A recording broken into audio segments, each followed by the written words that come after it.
Hello, John. Hello, Oliver. Today we're going to talk about electric cars. I do believe that you have had one in the past. I did. As a matter of fact, I had one up to, what month is this? Late last year, about October. And I was never that fond of it, but my late wife, Julie, may she rest in peace, she's there in one of the pictures, she was fond of it.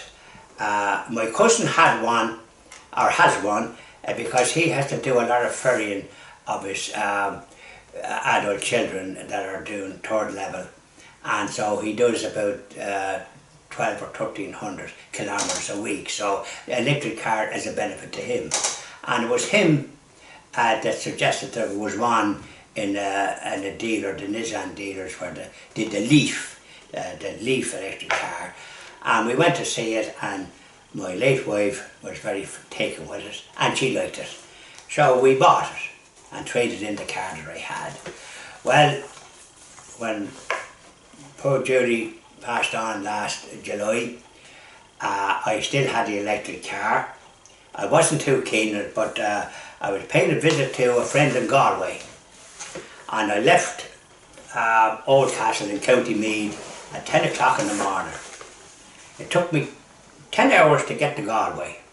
I got there at 8 o'clock this evening and spent more time trying to find charges for the car and all the rest of it, and I was nearly blue in the face, and I was dying in here, there and yonder, so I'd say I put on a few pound weight because of this business of having to wait for the electric car to be charged.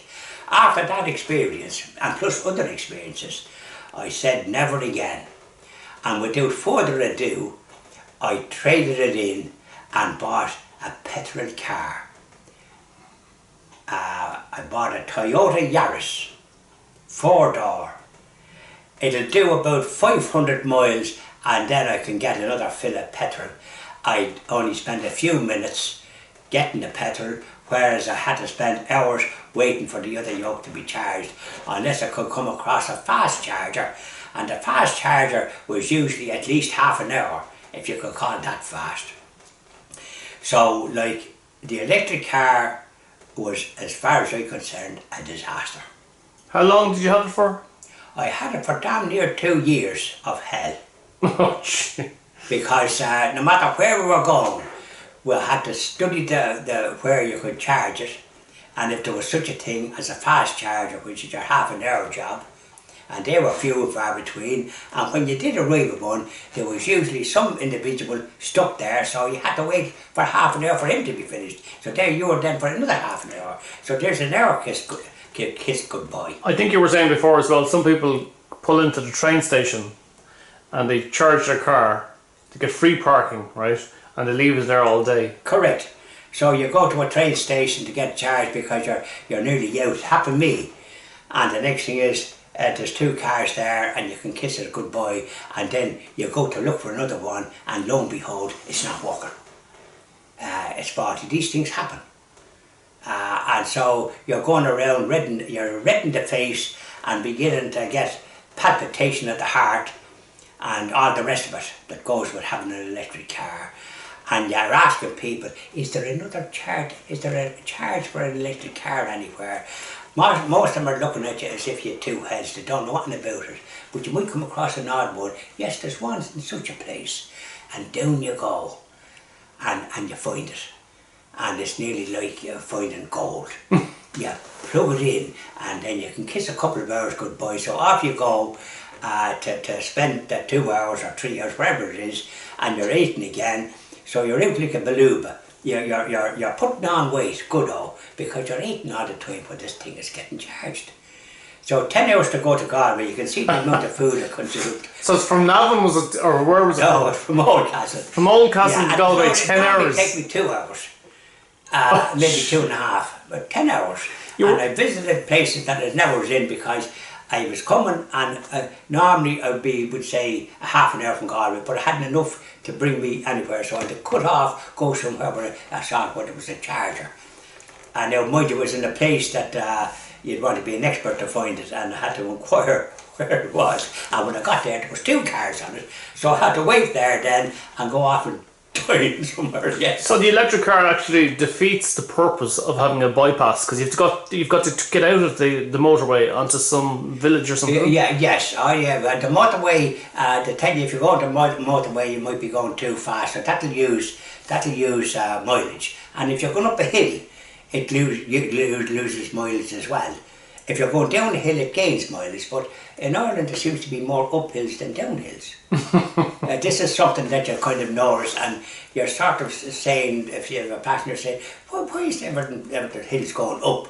Is there no such thing as a downhill somewhere? Because you can see the kilometres flying off, and here you are. It loses mileage more than any other car. An ordinary car, that doesn't happen, but you notice it on the electric car, because the thing is flying the kilometres. You're saying, God, I'm only gone about 150 yards. Well, what's happening? You're going up the hill, and if it's a steep hill, you can say good night. So you were saying you gave it a name. I think it's range anxiety. Was that what you said before? Correct. Range anxiety. That'd be one expression. There was a thing called rage.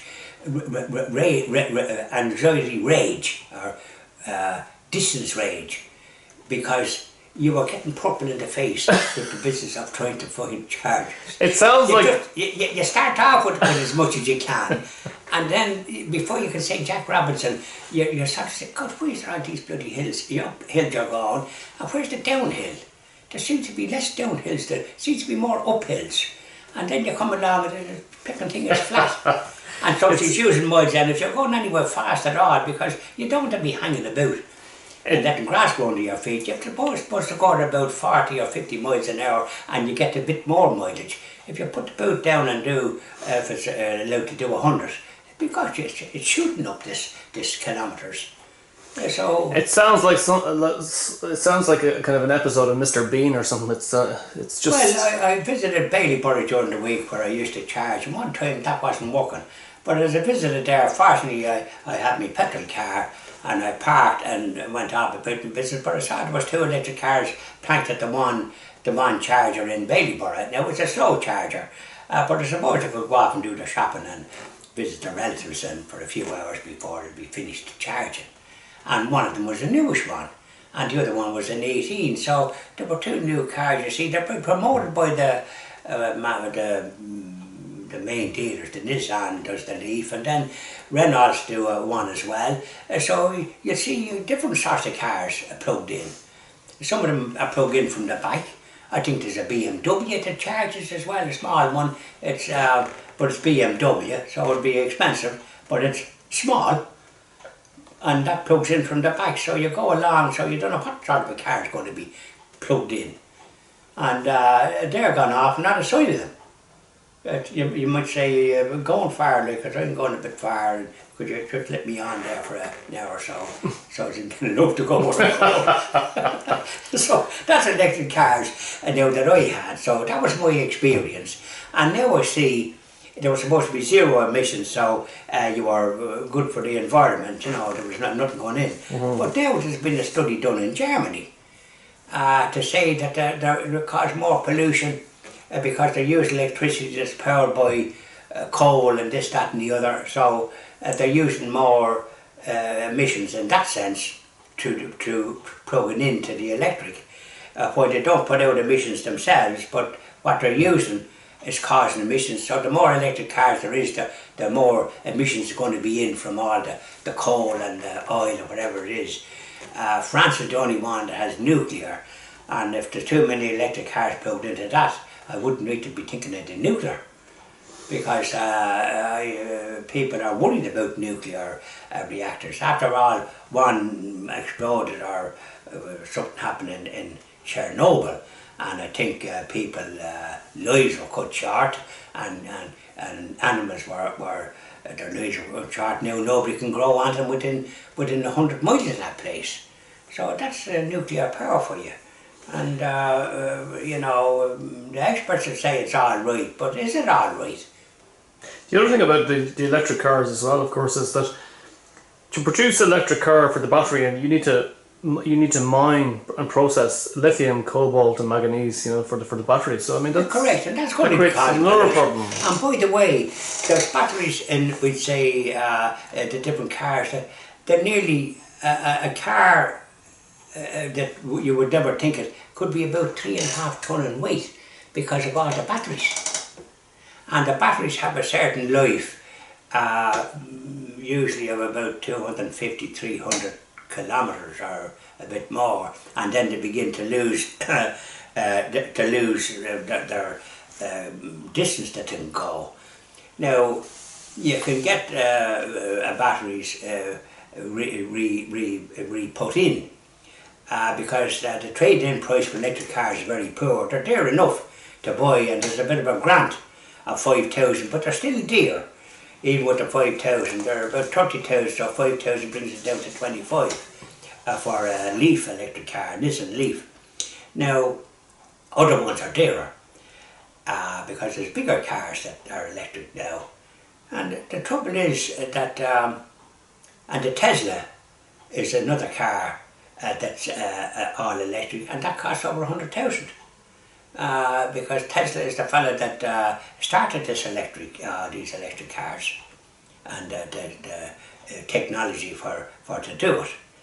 Now, I think they're over exaggerated because it doesn't matter what distance they're fit to go, they still have to be charged. And you often have a charger at home. Well, I had a charger at home, so at least you could charge it overnight. And you had enough to start off and perhaps go 100 kilometres, providing that you weren't going uphill. You wouldn't go 100 kilometres then, you might do 50. Oh, so you sort of, well, if you're going up too many hills now, Kerry is full of hills, so you wouldn't want to be going up too many mountains. Yeah. Connemara has hills as well. And Mayo has hills, so any county that has hills you were trying to avoid like the plague. I wonder how they actually dispose of the batteries. That's another problem. Well, that's another problem. Do they recycle them? They can't very well dump them. They must do something with them again. So that must be causing emissions as well. So they take a very short-sighted view of the situation as regards emissions. Every car, I think, lets emissions out, even if the electric car doesn't seem to, because it doesn't, because there's no there's an engine, but there's nothing going around. There's nothing causing anything coming out of it. But it's the batteries going into it, and the fact that they're charging, and there'll be coal-fired stations and oil-fired stations supplying it. And the more electric cars there are, the more charge points there is for them, and the more this happens. Yeah. So there is a question mark about them, and a question mark about the so-called zero emissions that is questioned now in Germany. And after all, these are the experts that have invented a lot of individuals, and they probably know what they're talking about. I know President Trump in the US is not a climate man, and we talk now about the climate in another direction. That's the electric cars. Thank you very much, Sean. You're welcome.